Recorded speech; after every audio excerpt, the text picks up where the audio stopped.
हैं बुलेटिन की। देहरादून में रिस्पना नदी किनारे बसी मलिन बस्तियों पर एक बार फिर से संकट के बादल मंडराने लगे हैं। बता दें कि एनजीटी ने हालिया आदेश में 30 जून तक रिस्पना नदी किनारे अतिक्रमण को हटाने को कहा था, जिस पर कि नगर निगम देहरादून ने अपना पक्ष रखते हुए मार्च 2016 के बाद हुए अतिक्रमण का चिन्हीकरण कर नोटिस भेजने की बात कही। निकाय चुनाव से ठीक पहले मलिन बस्तियों पर संकट मंडराने से यहां पर प्रदेश में सियासत तेज हो गई। वहीं पर पूर्व मेयर और वर्तमान में भाजपा के धर्मपुर से विधायक विनोद चमोली का कहना है कि संकट सभी मलिन बस्तियों पर नहीं है। एनजीटी के आदेश में 2016 के बाद हुए नए निर्माण पर ही सवाल उठाए गए। वहीं पर कांग्रेस के प्रदेश प्रवक्ता शीशपाल बिष्ट का कहना है कि मलिन बस्तियों पर सरकार की कोई स्पष्ट नीति नहीं है, वो दोहरे मापदंड अपना रही है, निकाय चुनाव में डरा धमकाकर वोट हासिल करना चाहती है। वहीं पर नगर आयुक्त गौरव कुमार ने कहा कि कुछ लोगों द्वारा उसमें प्रतिवेदन दिया जा रहा है, जिसमें कि कुछ साक्ष्य दिए गए हैं। हमने जो अतिक्रमण चिन्हित किए हैं वो 11 मार्च 2016 के बाद के किए गए। हमने जो न्यायालय में समय सीमा दाखिल की वो 30 जून तक दाखिल की गई। देखिए, पहले तो बस्तियां नहीं हटाई जा रही, ये बात तो स्पष्ट होनी चाहिए। अलबत्ता ये जरूर है, ग्रीन ट्रिब्यूनल ने कहा है कि 2016 के बाद जो नए निर्माण है उनको हटाया जाए। तो पहले हमको देखना होगा 2016 के बाद कितने निर्माण है, क्योंकि बस्ती हमारी बस्तियों को पूरी तरह हटाने की बात नहीं है। मेरे क्षेत्र में भी जो दीपनगर क्षेत्र पड़ता है, वहां पर 8 लोग ऐसे चिन्हित किए गए जिनको नए नए नोटिस आए हैं। कल मेरे पास भी आए थे, मैंने नोटिसों को भी देखा, उसके बाद पूरी जानकारी ली। तो वो 8 निर्माण जो है वो पहले से चले आ रहे हैं, 2016 से पहले से। हाँ, ये जरूर है कि लोगों ने बाद में खरीदा है, कुछ बार ठीक ठाक कर रहे हैं, काम वाम लगा रखा होगा, लेकिन ये नए निर्माण नहीं है। ये पहले देखना पड़ेगा कि 2016 के बाद के निर्माण या 2016 के पहले निर्माणों में कोई छेड़छाड़ है, उसमें कुछ परिवर्तन हो रहा है क्या, उसकी चपेट में आ रहा है। तो ये देखने के लिए मैंने बोला है नगर निगम को, इसकी पूरी जांच करें और जो 2016 के बाद के हैं उस पर हम लोग चर्चा करें, उसको कैसे बचाया जा सकता है, वो हटाना जरूरी है कि नहीं है, ये देखना पड़ेगा। इन बस्तियों के भ्रष्टीकरण या नियमितीकरण को लेकर के सरकार के पास कोई स्पष्ट एजेंडा नहीं है, कोई रणनीति नहीं है। सरकार, मुझे लगता है कि हमेशा जो है दोहरे रास्ते पे चल रही है। पहले तो आपने मलिन बस्तियों को नियमितीकरण करने के लिए, बचाने के लिए जो है आप अध्यादेश लेकर के आए। अब जो है जैसे निकायों के चुनाव नजदीक आते हुए दिखाई दे रहे हैं, तो आप जो है नोटिस जारी करके जो है लोगों को अपने घर खाली करने के लिए कह रहे हैं। आप कह रहे हैं कि 2016 के बाद के जो है अवैध अतिक्रमण हमने चिन्हित किए। 2016 से तो राज्य में राम राज्य है, 7 सालों से प्रचंड बहुमत की सरकार है आपकी इस राज्य में, और आपके अधिकारी कहां सोए हुए थे जब ये अवैध अतिक्रमण हो रहे थे? सबसे पहले उन पर कार्रवाई कीजिए जो इसके लिए जिम्मेदार है, और उसके बाद जो है आप लोगों के पुनर्वास की व्यवस्था कीजिए, क्योंकि उनके बच्चे कहां जाएंगे जिनको आप उजाड़ने का काम करेंगे।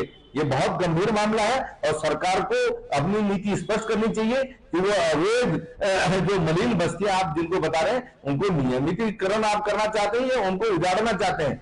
आप जो है बिना स्पष्ट किए हुए वोट बैंक की राजनीति कर रहे हैं, इसे जनता भी भली भांति देखकर समझ रही है।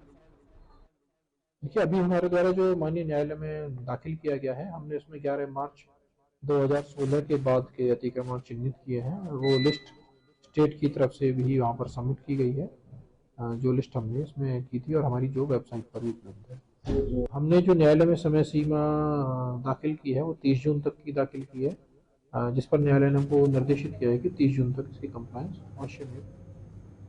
उत्तराखंड के टिहरी जिले का सबसे बड़ा बोराड़ी जिला अस्पताल में क्रिटिकल केयर यूनिट खोलने को लेकर टिहरी डीएम मयूर दीक्षित ने जिला अस्पताल बोराड़ी का स्थलीय निरीक्षण किया। डीएम मयूर दीक्षित ने जिला अस्पताल बोराड़ी के समीप क्रिटिकल केयर यूनिट स्थापना हेतु भूमि चयन को लेकर स्थलीय निरीक्षण किया। वहीं पर इस दौरान डीएम द्वारा जिला अस्पताल बोराड़ी, जिला नेत्र विभाग, ब्लड बैंक, आयुर्वेदिक चिकित्सा भवन, होम्योपैथिक कार्यालय, दिव्यांग अतिथि गृह और वहीं पर चिकित्सा आवासीय भवनों का निरीक्षण भी किया गया।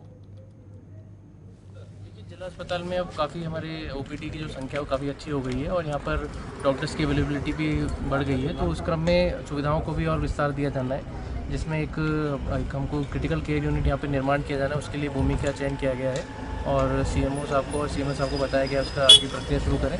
इसके अलावा बिल्डिंग के मेंटेनेंस भी रिक्वायर्ड है और आने जैसे हमारे कोड ऑफ कंडक्ट खत्म होगा तो हम उसके बाद यहाँ पर रिपेयरिंग का वर्क और भी जैसे कि ऑपरेशन थिएटर में या डेंटिस्ट की जो रूम है या फिर जो आई का जो ऑपरेट रूम है उस जगह जगह जो भी और भी फैसिलिटीज़ की रिक्वायरमेंट है, मशीनों की रिक्वायरमेंट होगी, सुविधाओं की रिक्वायरमेंट होगी, उसके लिए प्रस्ताव बनाए जाएंगे और कोशिश ये की जाएगी इस साल हमारे जो हॉस्पिटल है उसको एक नया लुक दिया जाए और भी सुविधाओं को और आधुनिक किया। सर बिल्डिंग का मेंटेनेंस की रिक्वायरमेंट है, जैसे मैंने कहा कुछ जगह सीलन आ रही है, कुछ जगह जो झाड़ियाँ आदि बढ़ गई थी उनको भी साफ़ सफाई कराने को बताया गया है।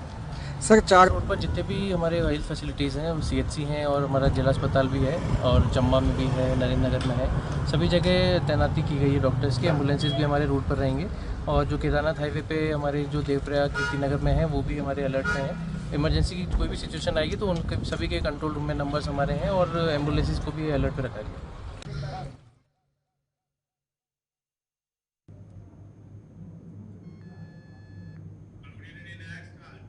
बकाया वसूली में तहसील प्रशासन इस वर्ष कुछ ढीला साबित हो रहा है।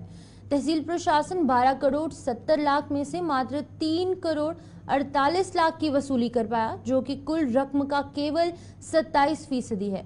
हल्द्वानी शहर में कई ऐसे बड़े कारोबारी हैं जिन पर सरकारी विभागों का लाखों करोड़ों रुपए का बकाया है, जिन पर अब तहसील प्रशासन बेहद सख्त हो गया। बता दें कि ऐसे सभी बकायेदारों की लिस्ट चस्पा कर दी गई है और इन सभी लोगों की RC काट कर नोटिस भी जारी कर दिए गए। वहीं पर तहसीलदार सचिन कुमार का कहना है कि वसूली अभियान में तेजी लाने के निर्देश दिए गए। तहसीलदार का कहना है कि जो लोग धनराशि जमा नहीं करेंगे उनकी संपत्ति क्रूक की जाएगी।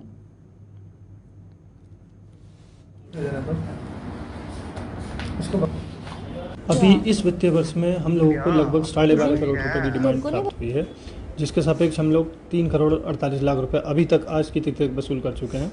इसके अलावा जितने भी बकायेदार हैं सबको नोटिस दे दिए गए हैं और वसूली की कार्रवाई लगातार की जा रही है। बड़े बकायेदार भी हैं जो लंबे समय से नहीं दे रहे, उनके खिलाफ क्या करें? जो बड़े बकायेदार हैं उनकी लिस्ट हमने जारी की है और उनको हम तहसील में और जगह जगह पर अब चस्पा करेंगे। एक हमारे सबसे बड़े बकायेदार हैं ओम प्रकाश पंत, उनके नाम पर ही 5 करोड़ 90 लाख की RC है आबकारी विभाग की दी हुई, तो उनके खिलाफ भी हम कार्रवाई कर रहे हैं। इसके आगे प्रोसेस क्या रहेंगी अगर ये नहीं देते हैं तो? ये अगर ये समय पर भुगतान नहीं करते हैं तो इनकी जो चल अचल संपत्ति है उसको कुर्क किया जाएगा। रुड़की दिल्ली रोड पर स्थित होटल में लड़कियों के साथ कुछ लड़कों के एक साथ कमरों में होने की सूचना पर स्थानीय लोगों ने जमकर हंगामा किया। बता दें कि हंगामा इतना बड़ा कि मौके पर भारी पुलिस फोर्स पहुंची। वहीं पर स्थानीय लोगों का आरोप था कि हंगामा बढ़ता देख यहां पर मौके का फायदा उठाकर होटल के अन्य कमरों में मौजूद लड़के और लड़कियों को होटल के मैनेजर ने होटल से भगा दिया, जबकि वहीं एक नाबालिग लड़की और लड़के को पकड़ा है जो अलग अलग समुदाय के हैं। वहीं पर स्थानीय लोग सिविल लाइन कोतवाली पहुंचे और आरोपी युवक के खिलाफ केस दर्ज करवाने की मांग पर अड़ गए हैं। वहीं पर लोगों ने भाजपा नेता के होटल में अनैतिक कार्य होने के आरोप लगाए। हालांकि सिविल लाइंस कोतवाली पुलिस ने आश्वासन के बाद लोग वापस लौट गए। करेंगे, मैं इनको पूरी तभी सुरक्षा कर रहे हैं कि ऐसा गलत काम चला कर ये सेक्स रैकेट खोल रखा है। और ये देख लीजिए होटल इनका, ये नेता माने जाते हैं, इनका बोर्ड भी देख लीजिए, इनका बोर्ड भी लगा बीजेपी वालों का, ये अपना आप में नेता मानते हैं। तो मैं तो ये कहना चाहता हूँ यदि इन लोगों पर अगर कार्रवाई नहीं होती तो हमें धरना चाहे कहीं ना कितना बड़ा करना पड़े, पूरे भारत को चाहे जाम करना पड़े, क्योंकि हमें अच्छी तरह आता है अपनी माँ बहन की सुरक्षा करना। यदि अगर हमारी माँ बहन को हम सुरक्षा नहीं हो पाई तो हम अपने आप को जीवन अपना खत्म कर देंगे। पुलिस यहाँ पे पहुंची, पुलिस यहाँ पर पहुंची, पुलिस ने यहाँ पर एक लड़की को और एक लड़के को कोतवाली लेकर चली गई है और ये कहा कि कोतवाली में आ जाए। पुलिस के द्वारा हमारे को ये आश्वासन मिला है। एक लड़का और एक लड़की है, लड़की जो है क्या नाम है मुस्लिम है और लड़का जो है नॉन मुस्लिम है। और वो लड़का नॉन मुस्लिम्स जो है लड़की का नाम हिंदू करके स्कैन करा के आधार कार्ड कहीं लेके जा रहा है। जब वो कहीं लेके जा रहा है तो हम उसको ढूंढने लगे, तो फिर एक कुछ RSS के लड़कों का फोन आया हमें। RSS के लड़कों ने बताया कि भाई मुस्लिम लड़की है और दलित का लड़का है और ये लोग देखो तुम्हारे साथ क्या कर रहे हो, तुम भीम आर्मी में रहते हो। हमने कहा भाई लड़की किसी की हो लड़का किसी का, अगर गलत कर रहे हैं उनको सजा मिलेगी।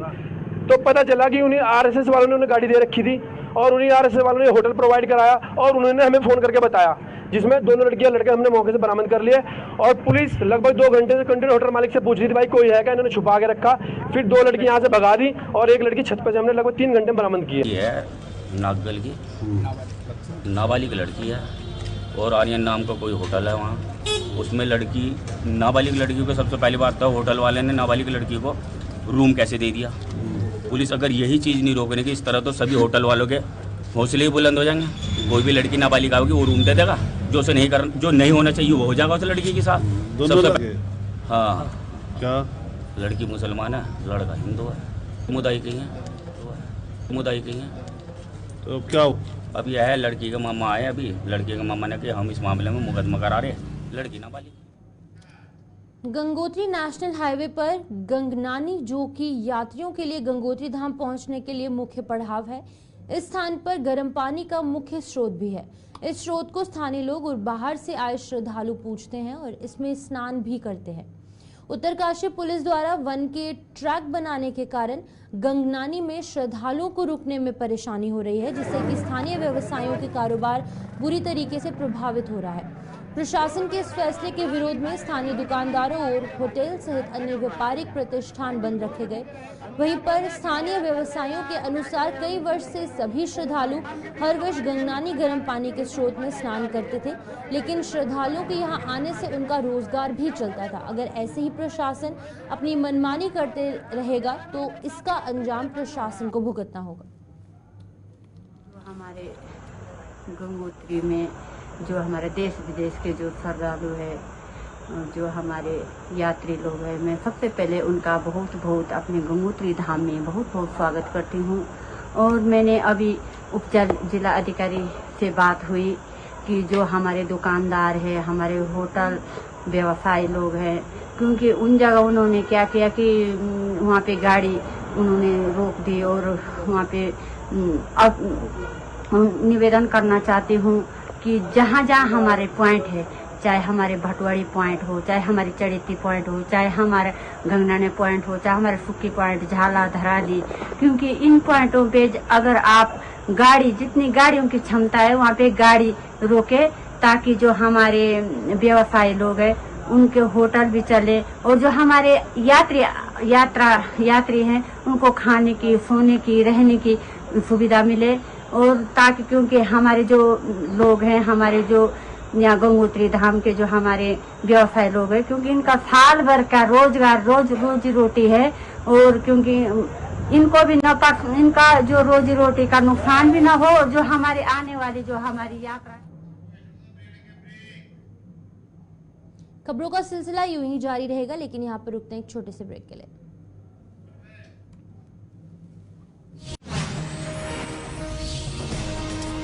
अगली खबर की ओर। जाने माने अंग्रेजी लेखक पद्मश्री रस्किन बॉन्ड ने एलएफ प्रशासन के प्रकाशित अपने जीवन की कहानी जादू की पहाड़ी पुस्तक का लोकार्पण किया।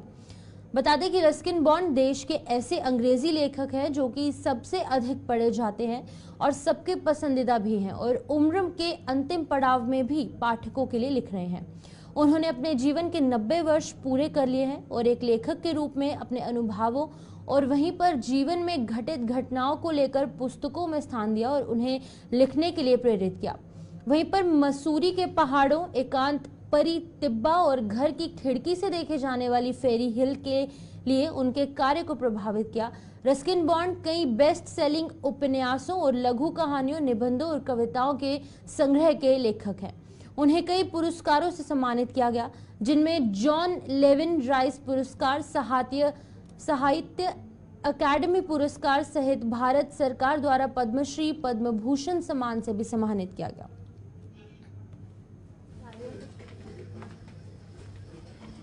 In two parts, really. It's part autobiographical about my writing life, and it's part about the place I live in, this mountain, and everything that's beautiful about it. So it's, in a way, I've just, as with much of my writing, it's I'm just, in a way, talking to myself or talking to the individual reader. So it's very personal, and as with most of my writing, and I hope, but it's new. It's not a new edition, no, an earlier book. So, and I have been doing some new writing in the past year, and hope to do more in the coming year. Although I've slowed down a bit, but I'm still writing. And that is very rare in publishing. I it was a great honor to have started publishing him. I was very young, and he writes in his book that he was in hospital when I wrote to him saying, could we reissue one of his books? But since then, almost every year I've published a book by him. And I think it is one of the longest associations I've had with a writer. I mean, next year I would have completed 40 years in publishing, and I've published, I think, over 4,000 books. But this writer is really, really special. And at the age of 90, to be this sharp, to be able to write so well, is remarkable. Dehradun की विकासनगर क्षेत्र के ग्राम चौकी धौलास में प्रशासन के विरोध में लोगों ने प्रदर्शन किया। शमशान घाट और वहीं पर काश्तकारों का रास्ता बाधित करने और अवैध अतिक्रमण के विरोध में प्रदर्शन किया गया। स्थानीय लोगों का आरोप है कि गांव के नीचे शमशान घाट बना है और काश्तकारों की भूमि भी पड़ती है, लेकिन कुछ शरारती तत्व आए दिन ग्राम समाज का आम रास्ता बंद करने का प्रयास करते हैं। इससे उन्हें भारी परेशानियों का सामना करना पड़ता है और इस बारे में कई बार जिला और तहसील प्रशासन से आग्रह करने पर भी कोई कार्रवाई नहीं हुई, जिस कारण कि लोगों को प्रदर्शन करने पर उतारू होना पड़ा।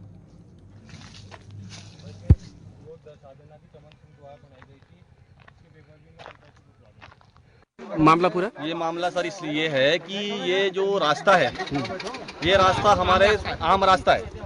तो इसमें हमारा जो एक तो शमशान घाट था पीछे, तो गांव वाले जैसे सब डेथ हो जाती थी तो सब लोग यहाँ पे अपनी वो हम लेके आते थे। आज हमारे गांव वालों को कैरी गाँव जाना पड़ रहा है। कोई गरीब है, सबको पैसे नहीं है, बस नहीं है। और दूसरा मुद्दा ये है कि हमारी जो पंचायत चौकी है, इस पंचायत में एक गाँव जुड़ता है सेला और खारा खेत। उन लोगों का जहाँ पे हमारा बोटिंग पूल था, तो यहाँ पे सब मतलब बोट डालने आते हैं, तो उनको बेचारों को 10 किलोमीटर दूर घूम के आना पड़ता है। तो हम यही चाहते हैं कि ये रास्ता हमारा आम रहे, जो हमारे गांव वालों को इसमें गेट ना लगे। हम जबकि हमने पटवारी जी हो गया, आपके एसडीएम साहब हैं, थाना प्रेमनगर है, कंडोली चौकी को हमने अपना लिखित में दे रखा है। हाँ, हमारे आपसे यही गुजारिश है कि इसमें हम गेट ना लगे, आम रास्ते पे gate.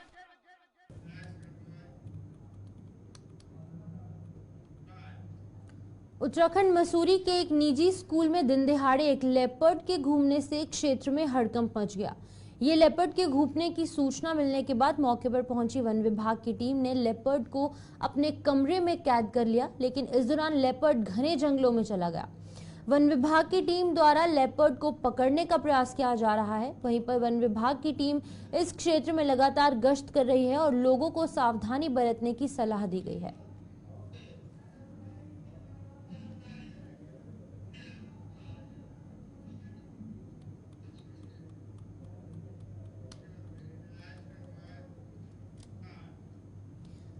Uttarakhand Bhageshwar धर्मघर one range अंतर्गत प्राथमिक विद्यालय नाघर माजिला के करीब ग्रामीणों ने एक गुलदार को देखा।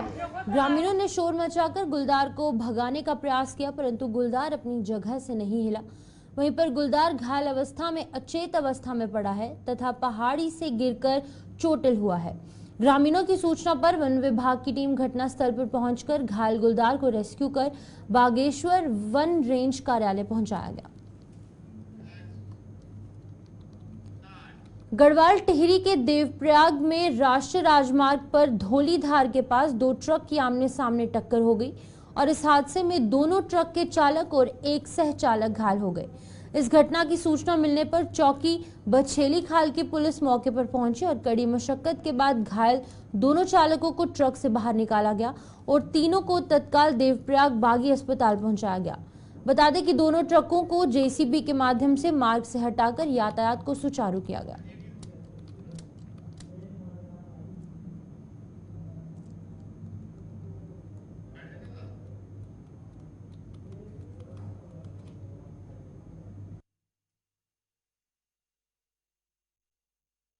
धौलीधार के पास दो ट्रक आपस में भिड़ गए थे। जो उसमें सवार बैठे थे, एक में एक ड्राइवर था तथा दूसरे में एक ड्राइवर और हेल्पर था। तीनों को आपस में टकराने के कारण काफ़ी चोटें लगी हैं, जिनको चौकी बछेली खाल के पुलिस द्वारा जनता की मदद से बाहर निकाला गया और तथा उपचार हेतु बागी अस्पताल देवप्रयाग भेजा गया। एक को ज़्यादा चोट थी, एक ड्राइवर को, तो उसको तुरंत उन्होंने रेफर कर दिया था श्रीनगर बेस हॉस्पिटल के लिए। दोनों को थोड़ा सा कम चोटें थे तो उनका उपचार चल रहे हैं देवप्रयाग में। बाकी सब ठीक है, भगवान का शुक्रिया कि जो है तीनों सही सलामत हैं, ज़्यादा गंभीर चोटें नहीं आई हैं। तो चलिए उत्तराखंड बुलेटिन में इतना ही। मुझे दीजिए इजाजत और आप जुड़े रहिए गुलिस्तान न्यूज़ के साथ।